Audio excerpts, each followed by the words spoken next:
Imagine entrar no supermercado hoje e descobrir que o que você comprou ontem já está 20% mais caro. E agora imagine que, ao longo de um único mês, os preços sobem tanto que seu salário não cobre nem as contas básicas. Parece absurdo, mas essa foi a realidade de milhões de brasileiros durante a era da hiperinflação. E o pior, estamos vendo sinais de que esse pesadelo pode voltar. Será que estamos prontos para enfrentar essa ameaça novamente? Você já parou para pensar por que está cada vez mais caro encher o carrinho no supermercado? Ou como a crise econômica afeta o futuro do Brasil?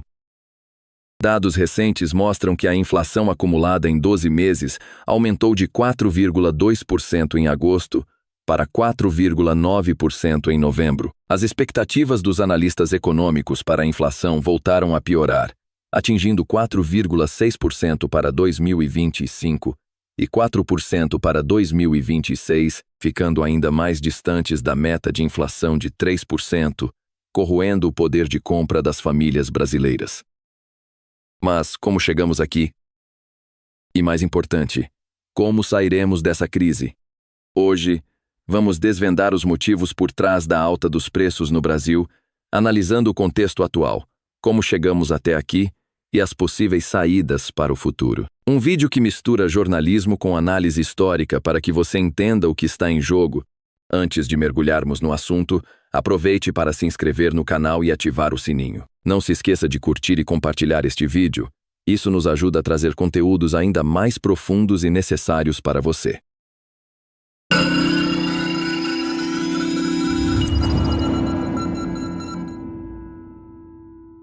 Existem 3 fatores principais que impulsionam a alta de preços: o aumento global nos custos de energia, a desvalorização do real frente ao dólar e a pressão da dívida pública brasileira. Quando o custo de produção aumenta ou a moeda perde valor, quem paga a conta somos nós, consumidores. Por exemplo, você já percebeu como o preço do pãozinho subiu?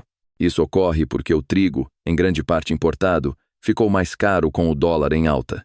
É um efeito dominó que não para na padaria. Ele afeta transportes, embalagens e até o preço final na prateleira. Resultado? Uma disparidade entre a produção e o consumo interno, que faz com que o churrasco de fim de semana se torne cada vez mais raro na mesa do brasileiro. E o café, uma das bebidas mais queridas do brasileiro, também não escapou. Apesar de sermos um dos maiores produtores do mundo, o preço disparou.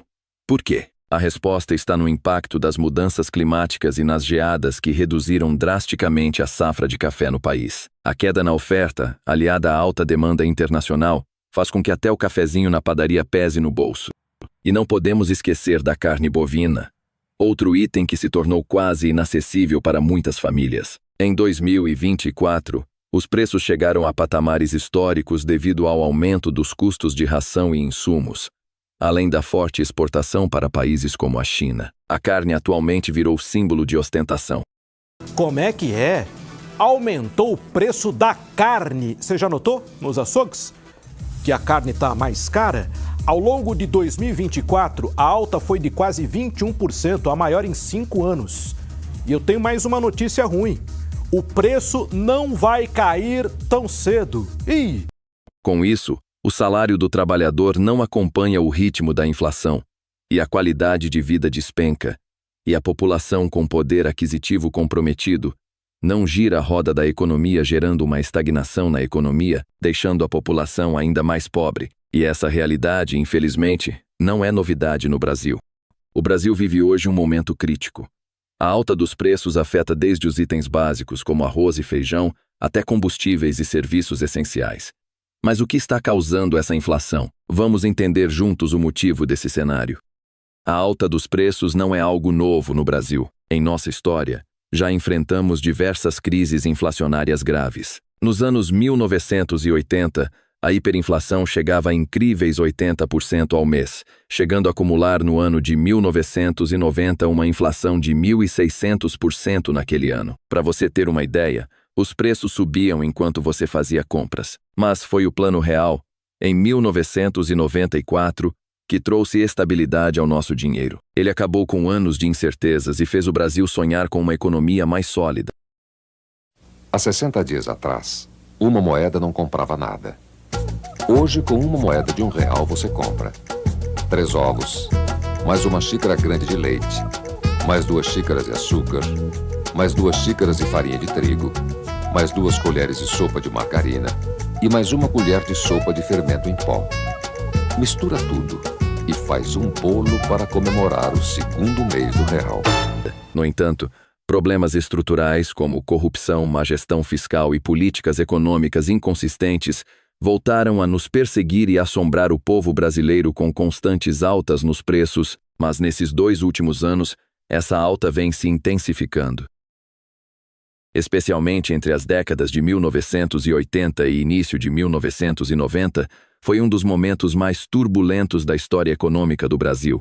A hiperinflação era a principal característica desse período, chegando a índices alarmantes de mais de 80% ao mês em determinados momentos, o que equivalia a uma inflação anual de milhares por cento.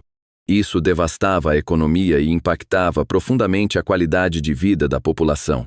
Nesse cenário, o poder aquisitivo era mínimo, empobrecendo a grande maioria dos brasileiros. A hiperinflação é o aumento acelerado e descontrolado dos preços.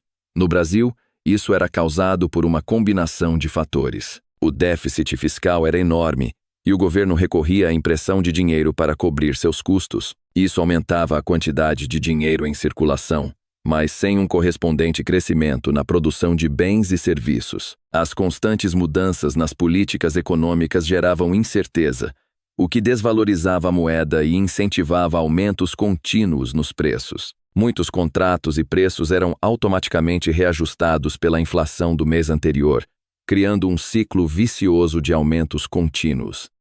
O poder de compra diminuía diariamente. Era comum que as pessoas corressem para os mercados assim que recebiam seus salários, pois no dia seguinte os preços já estariam mais altos. Para os empresários era quase impossível planejar investimentos de médio ou longo prazo, já que o valor dos insumos mudava constantemente. A instabilidade econômica afastava investidores estrangeiros, o que limitava o crescimento do país. As famílias tinham que gastar seus salários assim que os recebiam, porque o dinheiro perdia valor rapidamente. Produtos básicos se tornavam inacessíveis em questão de dias ou semanas. Muitas pessoas preferiam guardar bens como dólares, ouro ou até mercadorias essenciais, como alimentos, em vez de confiar na moeda nacional. A hiperinflação atingia mais fortemente as camadas mais pobres, que não tinham acesso a ferramentas de proteção, como aplicações financeiras indexadas. Antes do Plano Real, vários governos tentaram controlar a hiperinflação com medidas emergenciais, mas a maioria falhou. Plano Cruzado, 1986. As principais decisões são as seguintes: criação de uma nova moeda, o cruzado; extinção do cruzeiro, com paridade inicial de um cruzado por 1.000 cruzeiros; conversão automática em cruzados de notas, moedas e depósitos à vista no sistema bancário; extinção da correção monetária generalizada; escala móvel de salários; congelamento total de preços, tarifas e serviços. Para muitos, poupar dinheiro era impossível, pois os valores guardados perdiam o poder de compra rapidamente. Esse período só começou a mudar com a implementação do Plano Real em 1994, que introduziu uma nova moeda, o real, e estabilizou a economia. Isso trouxe alívio para milhões de brasileiros e deu início a uma nova era econômica no país, ainda que desafios estruturais permanecessem. Na estreia oficial do real, não houve atropelos. O movimento foi tranquilo nos bancos e caixas eletrônicos de todo o país. Hoje, estamos em um momento em que essas falhas históricas se unem aos desafios globais, como crises energéticas e instabilidades geopolíticas, criando uma tempestade perfeita para o aumento dos preços. Desde o início da gestão do presidente Lula, a proposta de aumento de impostos em setores estratégicos tem gerado revolta. Com o argumento de aumentar a arrecadação para financiar programas sociais, Essas medidas acabam sobrecarregando a população e as empresas. O que isso significa na prática? Mais impostos sobre produtos e serviços básicos que já estão caros. Além disso, a má gestão do dinheiro público agrava ainda mais o problema.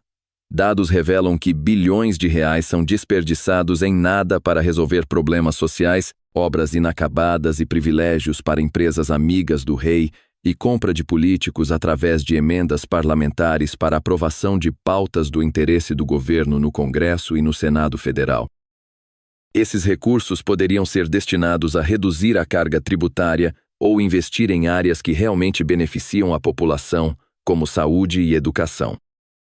O que podemos esperar daqui para frente? Infelizmente, o governo não dá sinais que vai mudar a política econômica e cortar gastos necessários para conter a sangria de capital gerada pelo contribuinte. Pelo contrário, está gastando como se não houvesse amanhã e gastando todo o nosso dinheiro suado para benefício do grupo que rodeia o governo, usando recursos para se manter no poder. O governo deveria implementar políticas econômicas mais eficientes, incentivo ao agronegócio e à indústria nacional, e foco na educação financeira e empreendedora, cortar gastos públicos significativos e diminuir o tamanho e interferência do Estado, mas não é esse caminho que está se seguindo. Ao contrário, está fazendo o caminho inverso e deixando a economia do país em frangalhos.